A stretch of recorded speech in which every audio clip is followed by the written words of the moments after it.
Picture this. It's Christmas Eve. The lights are glowing, couples are laughing, there's cinnamon in the air, and you're sitting alone at a table that was supposed to be for two, reading a text that says your blind date isn't ready and won't be coming. Your heart sinks. You feel stupid. You tell yourself you should have stayed home. And just when you're about to leave, a little girl walks up to your table, looks you straight in the eyes, and whispers, "Excuse me, can you be my new mom?" If you love emotional, cinematic stories about broken hearts, second chances, and miracles that arrive when you least expect them, hit subscribe to Extraordinary Stories, tap the like button, and turn on the notification bell right now. The story you're about to hear might feel closer to your own life than you think. Now, let's go back to that Christmas Eve. The night Claire was sure her heart had been rejected again. The restaurant was called the North Star, and it looked like Christmas had decided to move in and never leave. Fairy lights wrapped around dark wooden beams. Wreaths hung between old photographs on the walls. A huge Christmas tree stood in the corner, covered in silver ornaments that caught the warm light from flickering candles on every table. Everyone seemed to be in pairs. Everyone except Claire. She sat at a table for two, fingers wrapped around the stem of a wine glass she'd barely touched. Across from her, the other chair was empty, linen napkin folded neatly, salad fork untouched. She checked her phone again. 8:12 p.m. Their blind date was supposed to start at 8. Maybe he's just late, she told herself. Traffic, parking, something. Her friend Jenna had spent a week convincing her to say yes to this blind date. "His name is Adam," Jenna had said, waving her phone in Claire's face. "He's 37, works in finance, he's a widower, he's kind, he actually reads books, and he wants something serious. This is not a swipe and ghost guy, okay? Just try." Claire had tried to laugh it off. "Do I really sound that desperate?"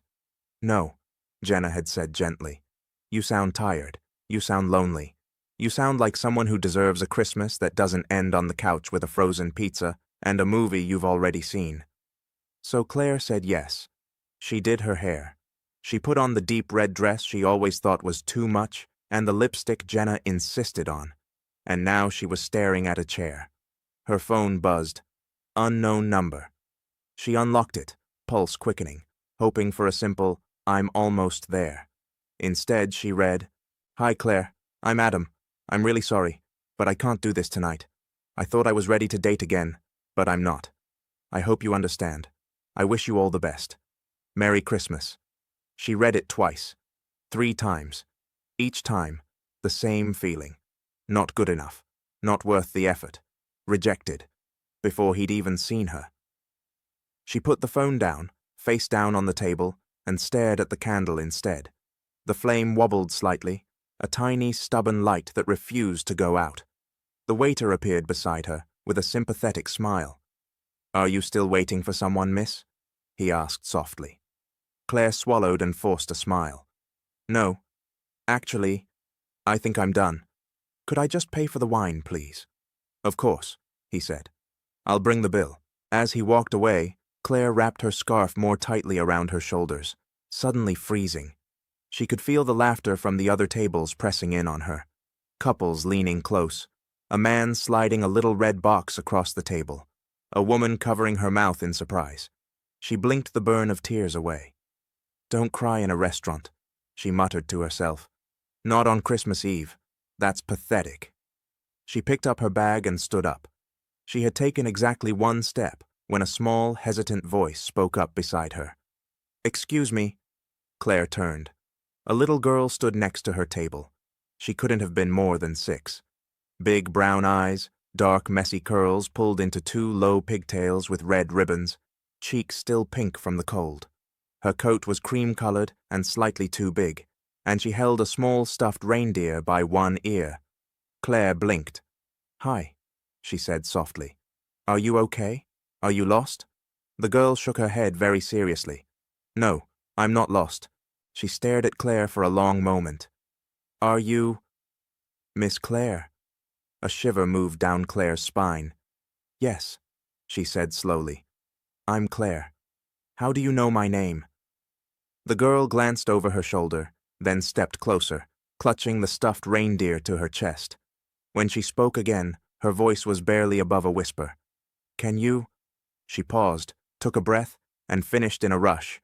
"Can you be my new mom?" Time stopped. The noise of the restaurant blurred into a distant hum. Claire could feel her own heartbeat pounding in her ears. She stammered. "I'm sorry. What?" The little girl swallowed, eyes shining but steady. "My name is Sophie," she said. "And I asked Santa for a new mom this year. I wrote it in my letter. I said, 'Santa, please, if you see a kind lady who doesn't shout and knows how to hug for a long time, can you send her to me and my dad?'" She took a shaky breath. "And then I saw you, and I thought, maybe it's you." Claire's throat closed. "Sweetheart," she whispered, "I'm sure Santa heard your letter, but I'm not—" Before she could finish, a deep male voice cut through the noise of the room. "Sophie, there you are." Claire looked up. A man was weaving his way between tables toward them. Tall, coat open over a dark sweater, snow still dusting his hair. His eyes were the color of coffee, warm but exhausted, like he'd forgotten what a full night's sleep felt like. He stopped beside the table, slightly out of breath. "What did we say about running off in restaurants?" he asked, bending down a little. Sophie spun around. "Dad, I found her," she announced. "She's right here." He frowned slightly. "Found who?" "My new mom," Sophie said, as if it were the most obvious thing in the world. She pointed at Claire. "It's her." The color drained from the man's face. "Sophie," he said, voice tight. "We talked about this." Then he looked at Claire properly for the first time, really looked at her, and his expression changed from embarrassment to something that looked a lot like shock. "Claire?" he asked quietly. She stared back. "Yes, I'm Claire." He scrubbed a hand over his face. "Oh my God," he muttered. "Of course, I'm so sorry." He straightened up and forced a smile that didn't quite hide his nerves. "I think I owe you a very big apology," he said. "My name is Liam, and I was supposed to be your blind date tonight." For a moment, Claire could only stare. "You're Adam?" she blurted. Liam winced. "Not exactly," he said. "My friend made the profile under his name because he thought I wouldn't do it if it was under mine. Long story. Terrible idea." He blew out a breath. "But the message you got? That was from me." When he said it, Claire felt that same sting of humiliation. The text, the rejection, the way she'd almost cried at the table. But then she looked at Sophie, standing there holding her reindeer like a shield, staring up with eyes that trusted her father completely. She took a breath. "So you were the one who decided you weren't ready. After all," she said, her voice calm but edged. "Yes," Liam admitted, shoulders sagging. "You have every right to be angry. I was a coward. I thought I could handle it, and then I saw your picture this afternoon and panicked. It's been 2 years since my wife died. People keep telling me I should get back out there. So I let them set this up, and the closer tonight got, the more wrong it felt. I didn't want to drag someone into the mess I still am." Sophie tugged at his sleeve. "Daddy," she whispered, "you told me Santa sent her here. You said maybe he did." Liam closed his eyes for a second. "I said maybe," he corrected gently. "And I also said we have to be respectful and not ambush strangers." He looked at Claire again. "I only came by the restaurant honestly, to make sure you'd seen the message, to see that you were okay. And then I was going to leave without you ever knowing I was here. It was a stupid idea, but slightly less stupid than showing up late like this and pretending everything was fine."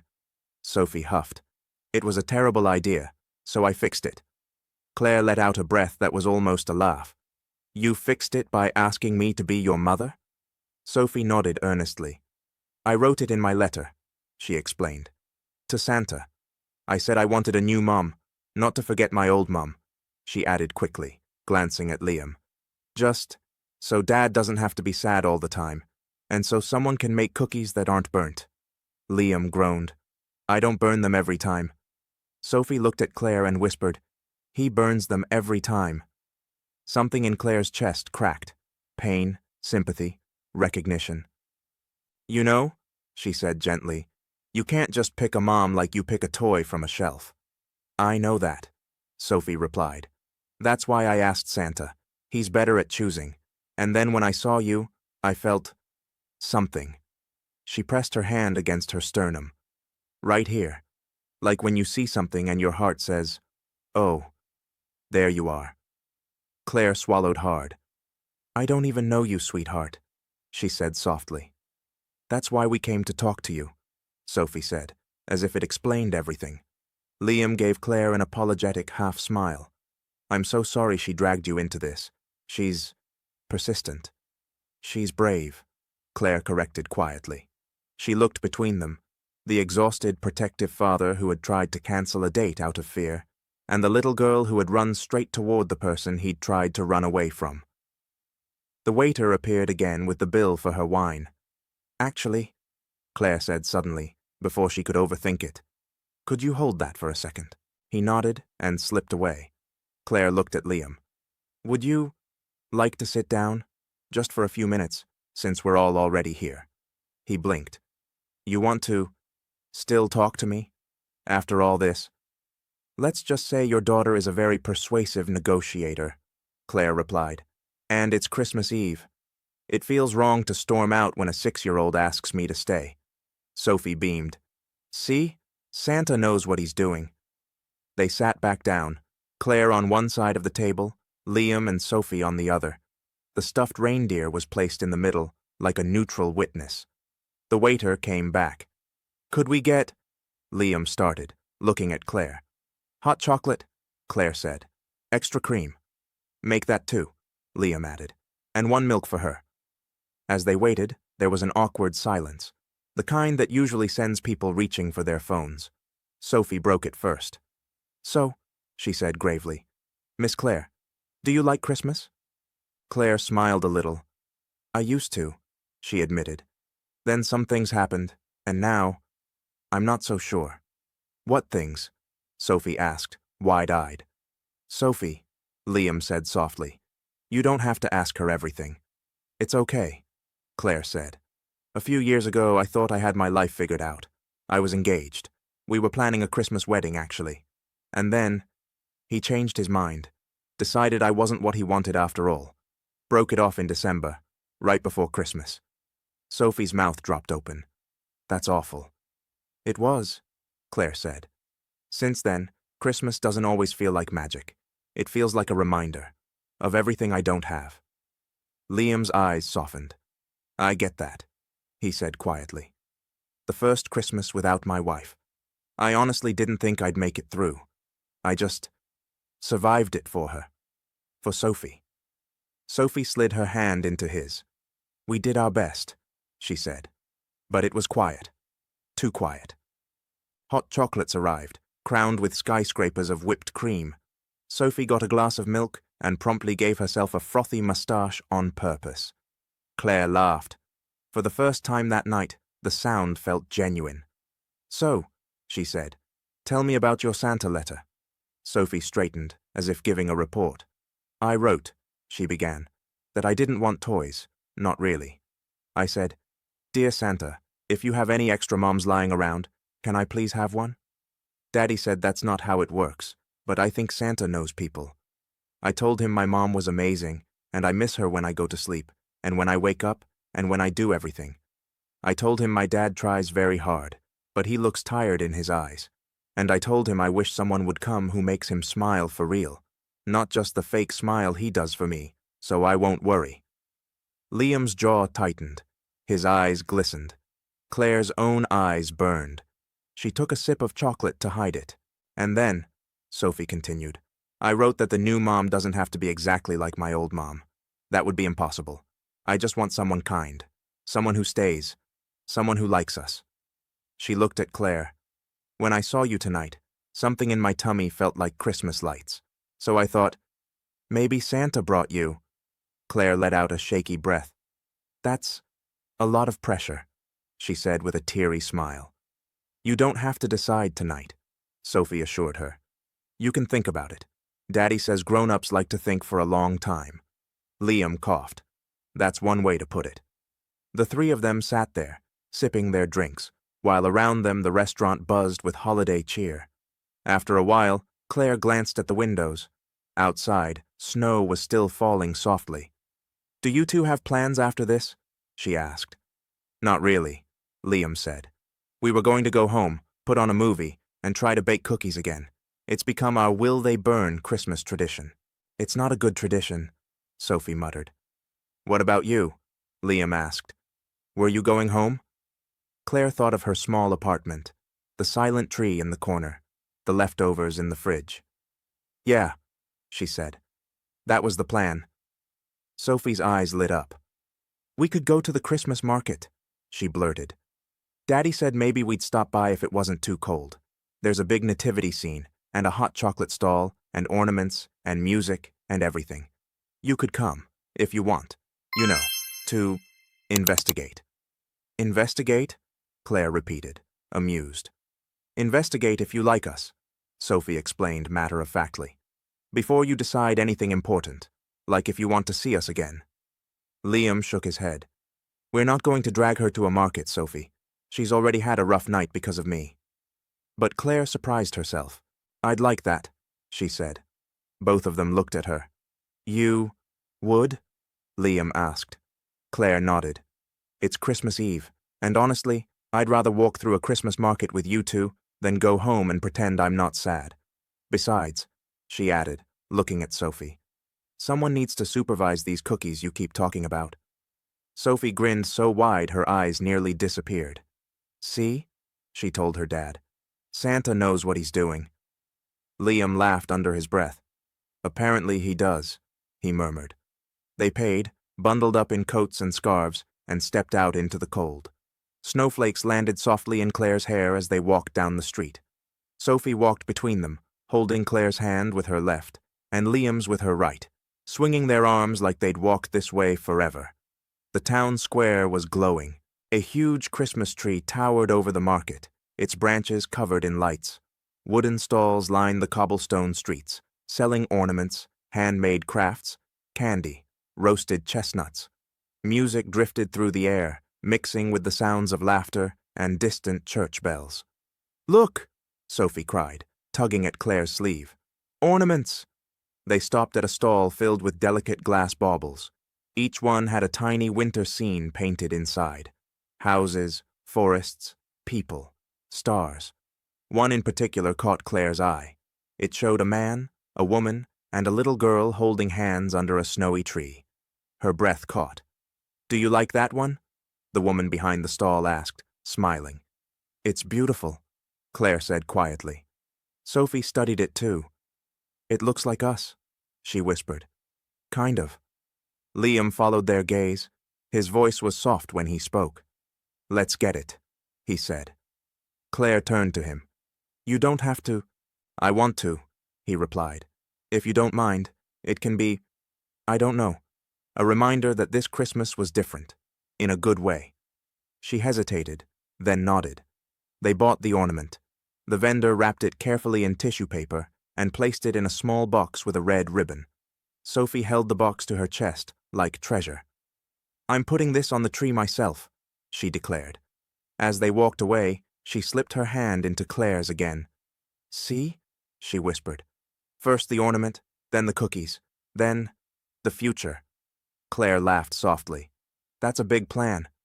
"Someone has to make one," Sophie said. "Adults are too slow." Claire glanced at Liam. He was watching them, snow in his hair, a look on his face that she couldn't quite name. Something like quiet awe, and something like hope. And for the first time in a long time, Claire didn't feel like a rejected extra in other people's Christmas stories. She felt like maybe she was at the beginning of her own. Time didn't suddenly turn into a montage of perfect moments. There were no magical time jumps, no instant happily ever afters. There were school runs, spilled cereal bowls, video calls interrupted by, "Daddy, look at this." There were late-night texts between Claire and Liam, starting with, "Did Sophie get to sleep okay?" and turning into, "I can't stop thinking about tonight. Thank you for not walking away." There were cautious coffees, walks in the park where Sophie collected leaves and insisted each one had a name, afternoons where Claire would come over just to help with baking and end up staying for dinner, reading bedtime stories. The first time they tried to bake cookies together, Sophie stood in the kitchen with her hands on her hips like a tiny supervisor. "Daddy burns them every time," she told Claire. "You're my backup plan." "We'll see about that," Claire replied. They measured flour. They cracked eggs. Liam nearly dropped the sugar bag. Sophie stole chocolate chips and swore it made the recipe better. When the cookies came out of the oven, golden and perfect, Liam looked genuinely stunned. "They're not black," he said. "That's the technical term, yes," Claire laughed. Sophie took a bite and closed her eyes. "These taste like, not sadness," she declared. "They taste like staying." Late one evening, after Sophie had finally fallen asleep, Claire and Liam sat on the couch with mugs of tea. The room was quiet, except for the soft ticking of a clock and the faint hum of the heater. The Christmas tree they decorated together glowed softly in the corner, and front and center on it hung the glass ornament of the man, the woman, and the little girl in the snow. "I'm afraid," Liam said suddenly. Claire looked at him. "Of what?" "Of this," he gestured vaguely between them. "Of how much I like it, how much I like you, how easily Sophie has fallen in love with you. I'm scared that I'm going to break something again, or lose it, and I don't know if I can survive that twice."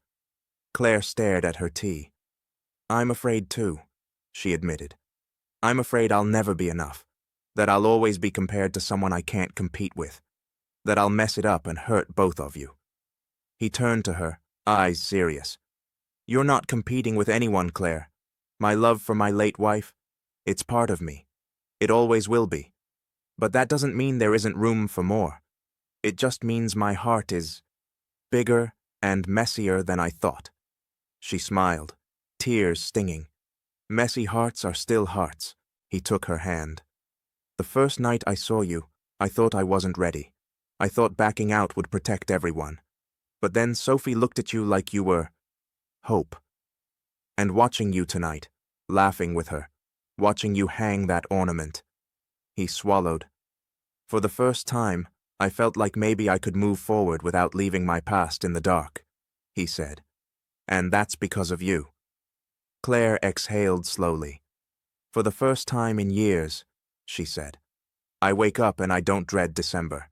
That's because of you two." They sat there in silence for a moment, fingers intertwined. Then Liam leaned in. Their first kiss was gentle, careful, like a question. Her hand rested on his chest, feeling the quick beat of his heart. When they pulled back, they both laughed softly, almost shy. "Is this crazy?" Claire whispered. "Absolutely," he said.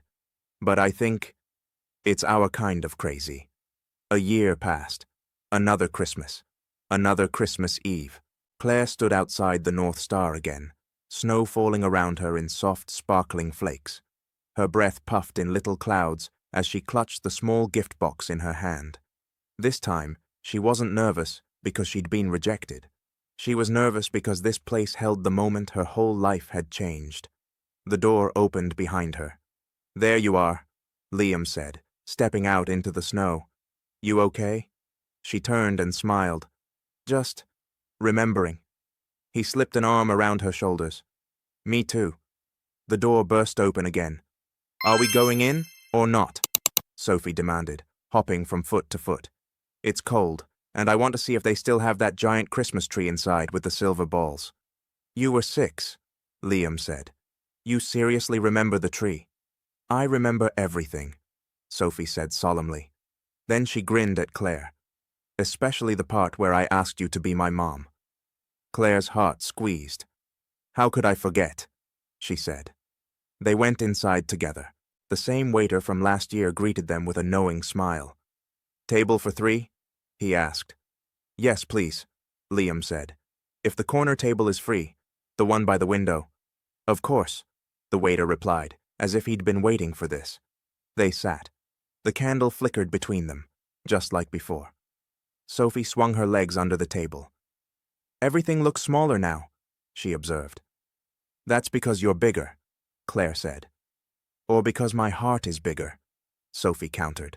Liam glanced at Claire, then at Sophie. Hey, Bug, he said. Why don't you go check out the tree again? We'll be right here when you come back. Can I take a picture of it? Sophie asked. Sure, Claire said. Just don't knock it over. I'm not a wrecking ball, Sophie huffed, sliding off her chair. They watched her weave through the tables toward the tree. As soon as she was out of earshot, Liam turned to Claire. Do you remember how terrified I was that night? He asked. Hiding in here like a teenager who'd stood someone up and didn't want to get caught? Claire nodded. Do you remember how terrified I was? Sitting at this table thinking, of course he bailed, of course it's me. He reached across and took her hand.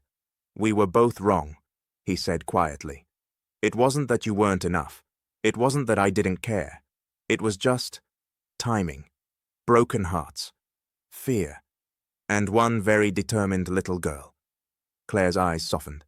She really did save us, she murmured. He smiled. She started it. But you chose to stay. You could have walked out. You could have said, this is too weird, goodbye. But you didn't. He took a breath. His other hand slipped into his coat pocket. Claire's heart began to pound. Liam, she whispered.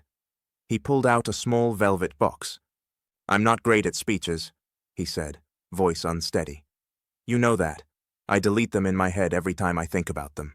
But there's one thing I know for sure. That night, when Sophie asked you to be her new mom, she was asking for something I didn't even dare hope for yet. And somehow, you walked into our chaos and made it feel like home.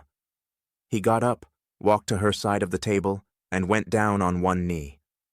Claire covered her mouth with her hand as tears filled her eyes. You didn't just show up for me, he continued. You showed up for her. You learned our routines and our weird inside jokes. You listened to stories about her real mom without flinching, and you never once tried to replace someone who could never be replaced. You just made more room for love. He opened the box. Inside was a simple, beautiful ring that caught the candlelight and threw it back in tiny sparks. Claire Evans, he said, voice trembling. Will you marry me? Will you keep being the miracle that showed up on Christmas Eve, the one I almost pushed away? Will you be my wife, and let this messy, loud, grateful little family be yours, too? For a second, Claire couldn't speak. Tears ran down her cheeks silently. Then she laughed, a breathy, disbelieving sound full of joy. Yes, she said. Yes, of course I will. Liam slid the ring onto her finger as the restaurant quietly erupted in gentle claps and smiles from nearby tables. At that moment, Sophie arrived back at the table, holding up her phone. I got the... She stopped, eyes going huge. You're kneeling, she said to her dad. Then she saw the ring. Then Claire's tear-streaked smile. Did you... Claire said yes, Liam said. Sophie dropped her phone onto her chair and launched herself at both of them. I knew it, she squealed. I knew it. Santa never makes mistakes. It just takes grown-ups longer to listen. Claire wrapped her arms around the little girl, burying her face in her hair. I love you, Sophie, she whispered. I love you too, Sophie said. Then pulling back slightly, she looked Claire right in the eyes and repeated, with a smile, the question that had started it all. Just to be clear, you're my mom now, right? For real? Claire laughed through her tears. For real, she said, if you'll have me. Deal, Sophie answered, hooking her pinky with Claire's. No returns. Liam hugged them both, and for the first time in a very long time, Christmas didn't feel like a wound. It felt like a promise, and it had all begun with a blind date rejection, and a little girl brave enough to ask, "Can you be my new mom?" Now pause for a second and put yourself in Claire's place. If your Christmas blind date had rejected you with a cold text, would you have stayed at the table? Would you have listened to a little girl who walked up and asked you to be her new mom? Would you have followed them into the snowy night, not knowing that your whole life was about to change? Do you still believe that second chances and little miracles can show up late, but exactly on time? If this story touched your heart, tell me in the comments. What would you have done in Claire's situation? Do you think Sophie was brave, crazy, or a little bit of both? Have you ever had a Christmas you didn't expect that changed everything?